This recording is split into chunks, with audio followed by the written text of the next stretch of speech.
Ladies and gentlemen, the President of the United States and the First Lady, Dr. Jill Biden. I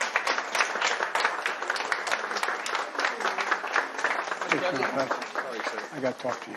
I'd love to talk to you. How are you doing? We're going to be in Wisconsin on Tuesday. I know. I'm very excited. Good to see you. Man, how are you? It's great to see you. Nice to see you. How you doing? I feel silly sitting down in front of all of you here.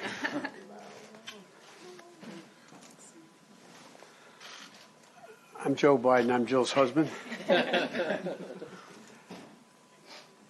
Before I sign, let me start with a few words about what's going on now in Florida. And, the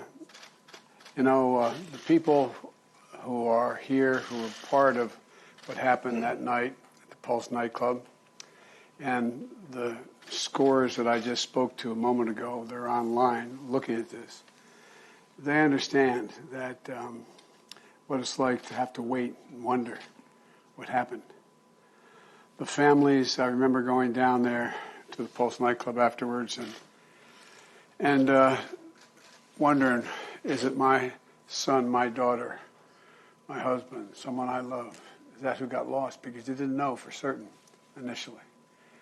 And as Congressman Cicilline knows, there's nothing worse than having to wait and wonder what happened. And I know, Val, when you were a police chief, you had to go through waiting a lot as well.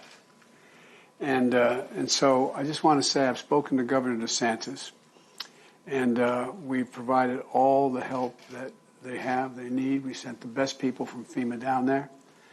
We're going to stay with them with the disaster declaration we made, provide for everything from housing to, God forbid, whether there's a need for moratoria for the bodies to be placed, everything in between. And but I just want to say, and I'm sure I speak for all the members of the Congress here today and all the survivors here, that it's a tough time. There's so many people waiting. Are they alive? Will it happen? And so our heart goes out to them. And the people of Florida, I've spoken to Debbie Wasserman Schultz. I've spoken to most of the folks down there and authority. And I promise you, the administration, the Congress are doing everything possible to be of assistance now and after this occurs, after they decide exactly what the state of play is.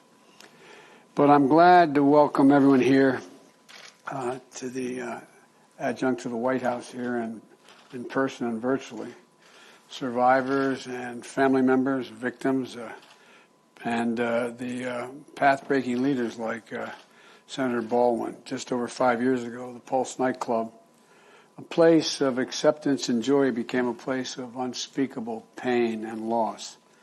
And we'll never fully recover, but we'll remember.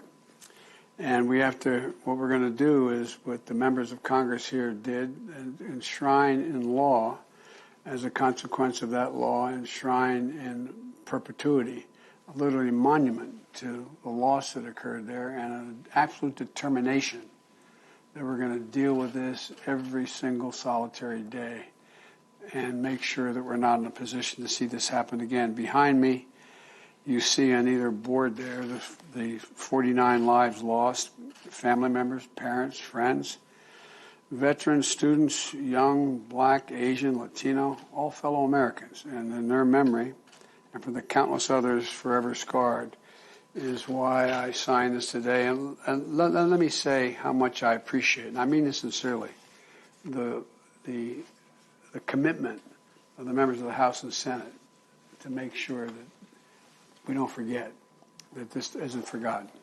Now, there's a tradition when a bill is signed that the president gives a signing pen to each of the people who had something to do with the law or the decision being made in the first place.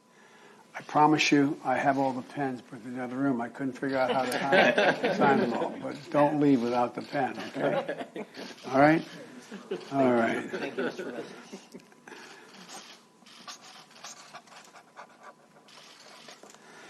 May we never have to sign another, no president ever have to sign another monument like this.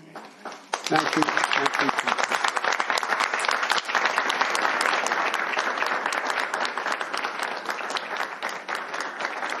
One last thing. As I said to the survivors and those who lost folks a little earlier in private, you know, what the Congress has done means a great deal, and it's important. But it's really hard. It brings back everything as if it happened yesterday. And every time there's a memorial service for our son, Bo, you know, you're flattered, you feel good about it, you think it's wonderful, the recognition, but it's tough. It's as if it happened yesterday. It happened the day before. It happened the moment you signed it. So I want to thank the folks who are here and the folks who are survivors who are on Zoom with us. I want to thank them for their courage. I really mean it, for their courage. But I promise you, none of the members of Congress that are here, nor I, nor Jill, are going to let up until we deal with equity across the board. Thank you so very much. Thank you.